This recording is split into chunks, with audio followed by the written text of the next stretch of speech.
Hey everybody, welcome to the 1804 show, chapter 2.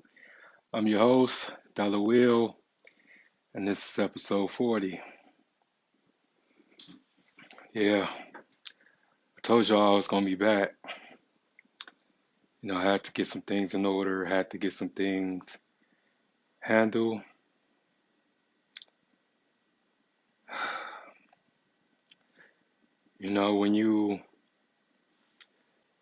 When you lose everything that you worked for and stuff like that, you get a chance to reflect, you get a chance to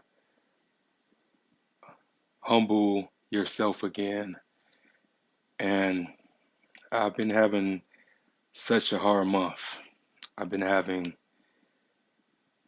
a lot of things that's been testing my faith. And I know that it's all a test. And when you is able to think about, everything that you've gone through in your life and you realized, it's a minor setback, but I've been through worse. And once you realize that you've been through worse, everything else is irrelevant. But just want to say thank to everybody who came and helped me and support me and just send me money, send me your love, send me your grace. Appreciate that. But yeah, I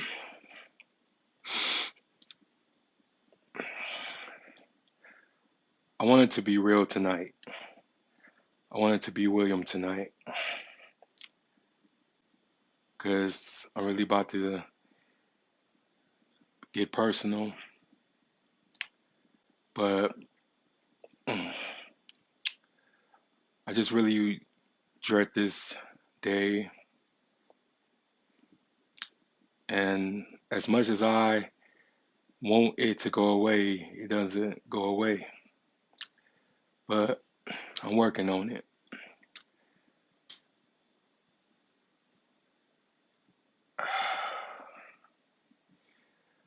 Um,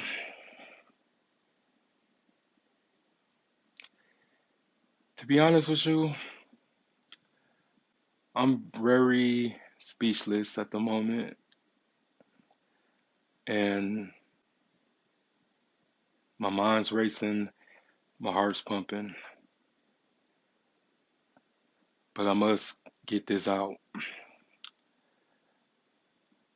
I know I tell the story a million times and this and that, but it helps me cope. It helps me live with the pain, and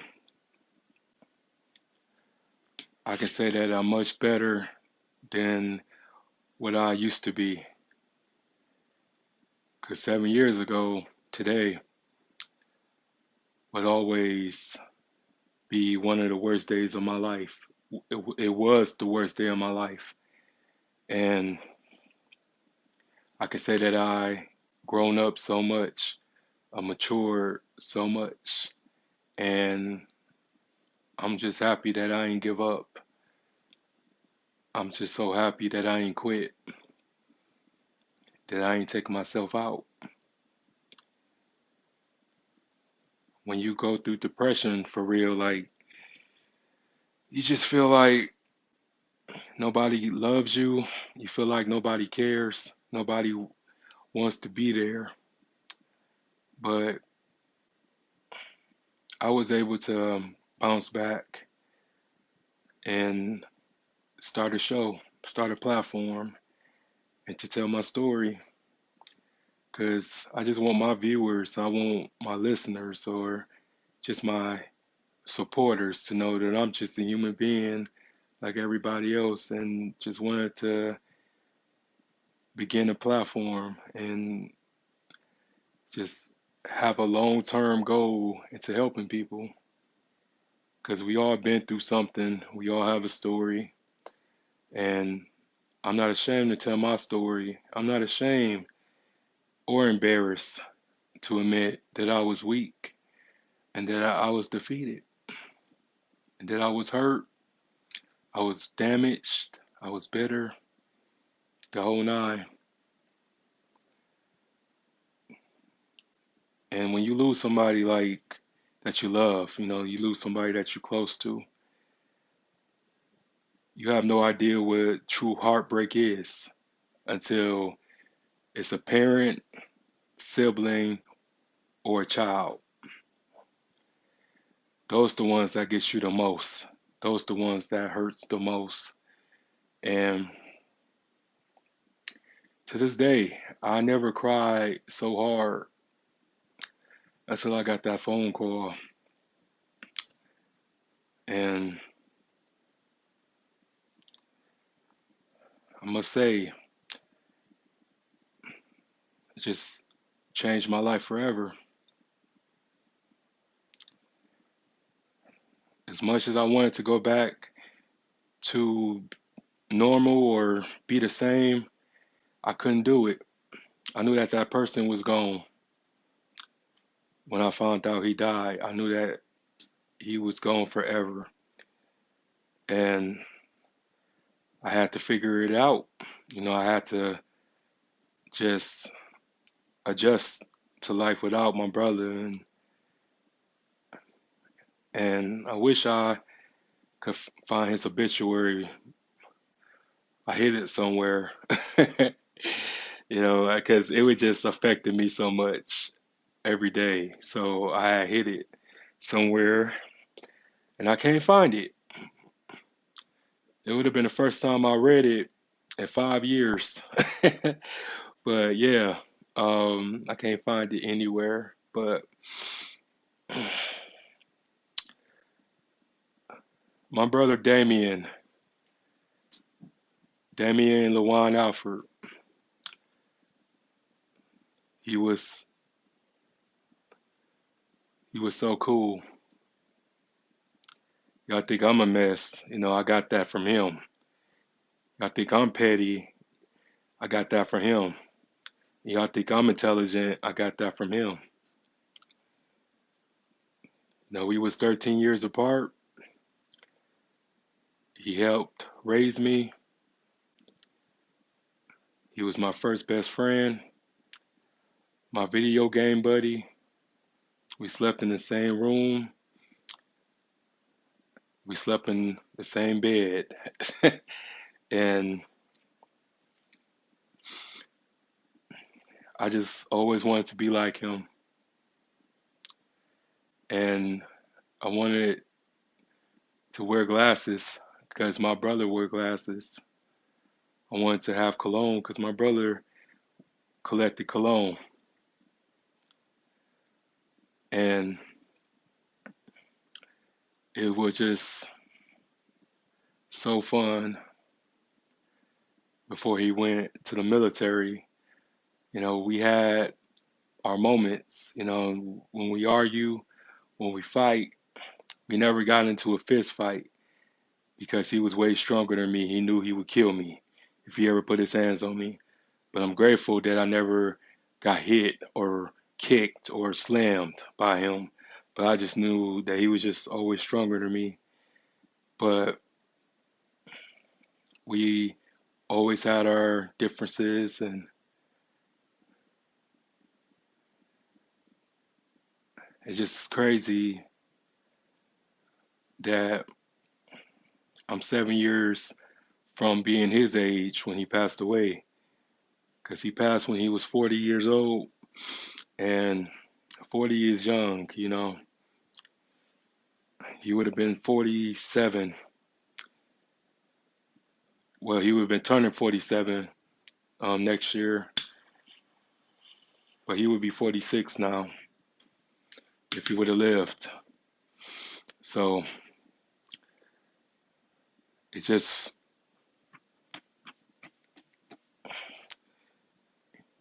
I just tell people like no matter what, or just doesn't matter how long it's been or what year it is, it just never goes away.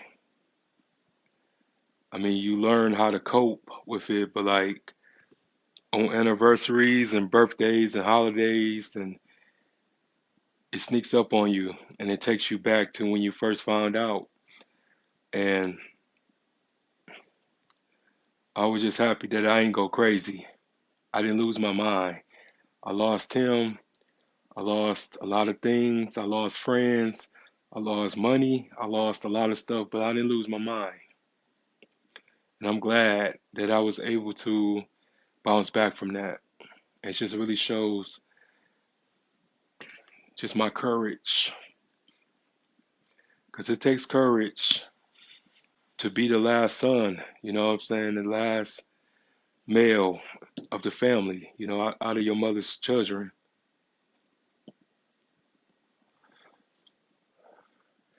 You know, I have my sister left, and it's just not the same. No disrespect towards her, but it's just not the same. You know, I wish I can talk to him about a lot of things. I wish I can still get his advice, but you got to go from that to figuring things out for yourself. And it can be scary, it can be painful, because I feel like a lot of things would have been prevented if he was around. And I'm just miss him. I ain't gonna never stop missing him.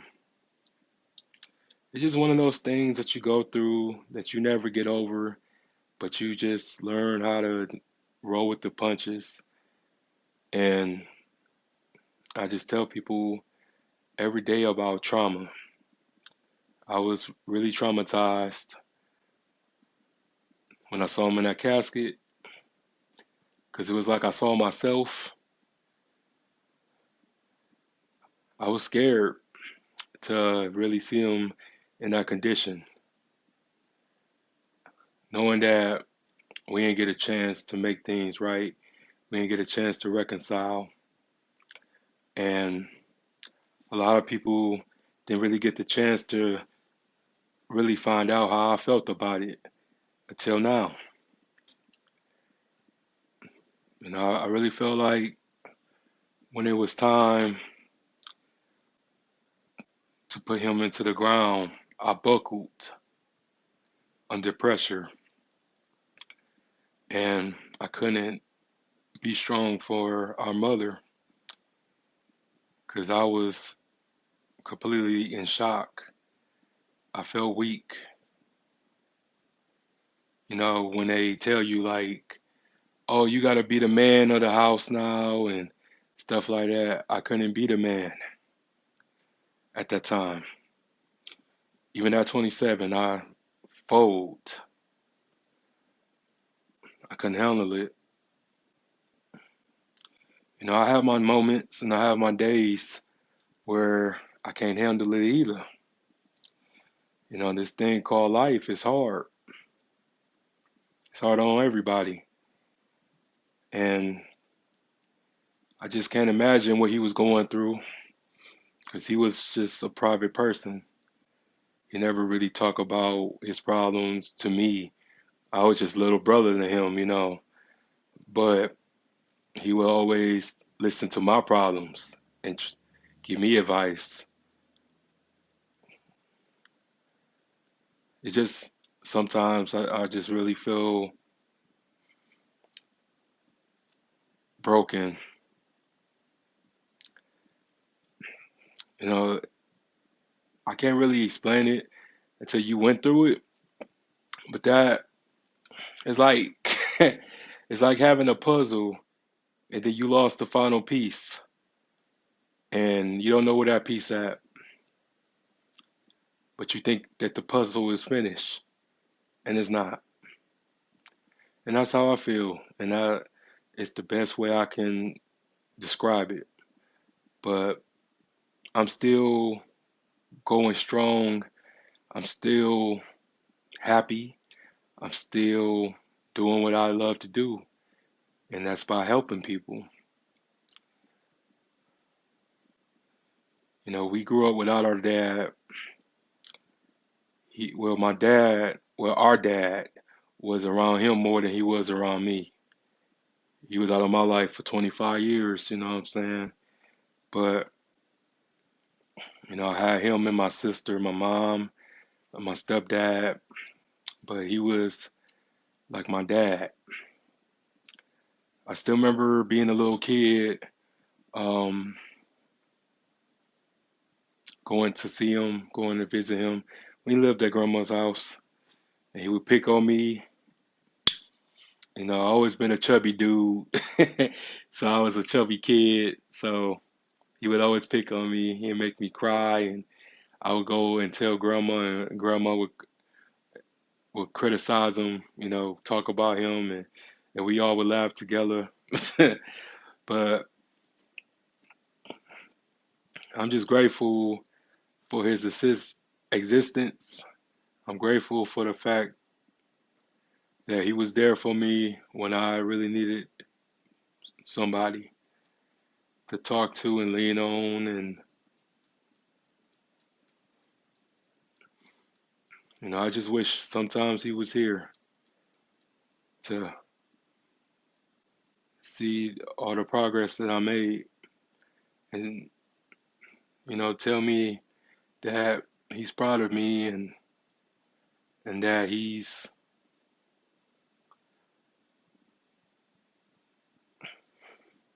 grateful for the man that I became. And, I try to live every day like it's my last.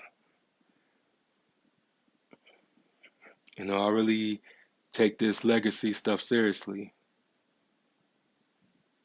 because I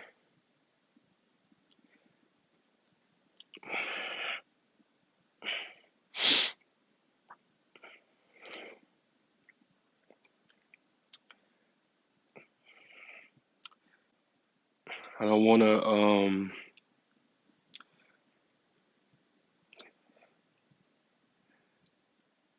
leave this world without having nothing or feeling like I haven't accomplished anything. And I hope that, I made a difference in people's lives and touched people just by being honest and always telling the truth and always showing that I have integrity and stuff. And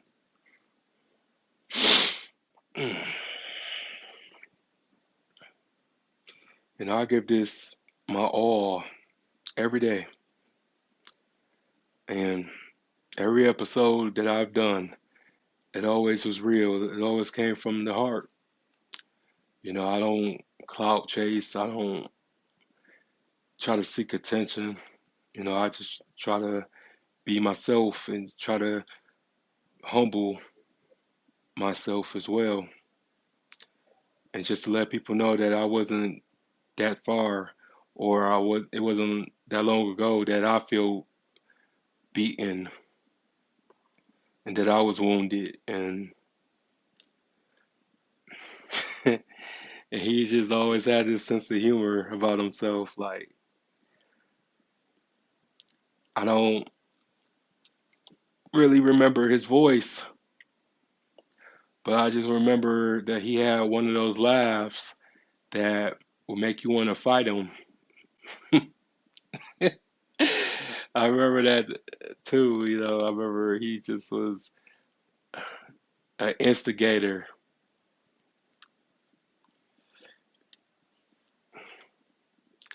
He would love video games a lot, comic books. He the one that got me into Marvel and DC.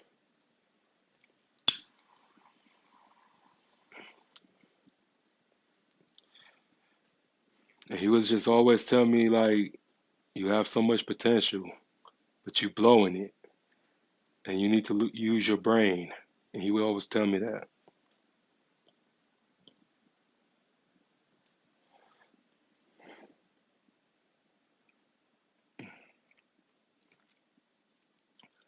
And I don't know what tomorrow lies. That's why I'm doing this episode now. So because I don't know what I'm gonna feel like when I wake up. I probably would feel jacked up. So while I'm still in good spirits, I wanted to just do this episode. But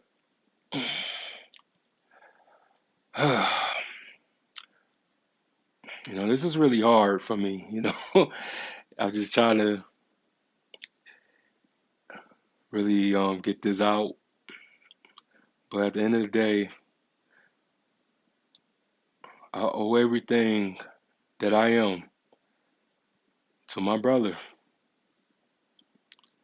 And as long as I'm alive, he never died. He's still here. Every time I see myself, every time I see my reflection, I see him. So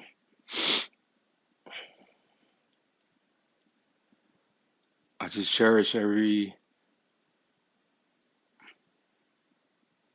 moment I spent with him, the good, bad, the ugly.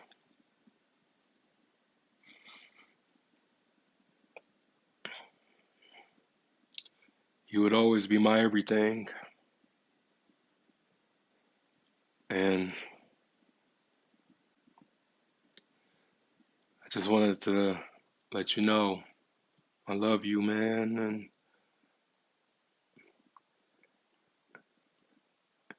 and thank you for everything. Because I would not be the person that I am today if it wasn't for you.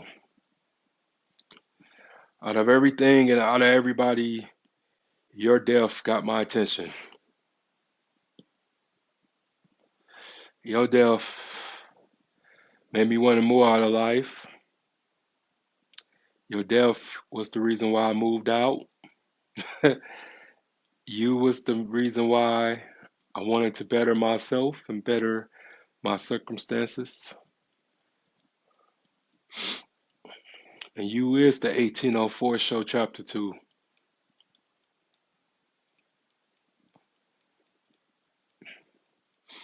And I don't care what anybody say. I'm gonna never forget you.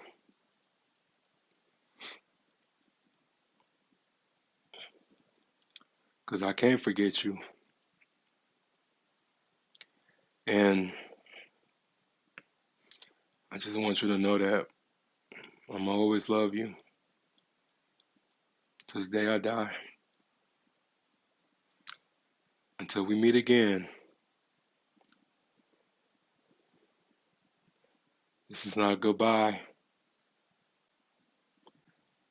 but this is I'm gonna see you later. Peace, everybody. Have a good night.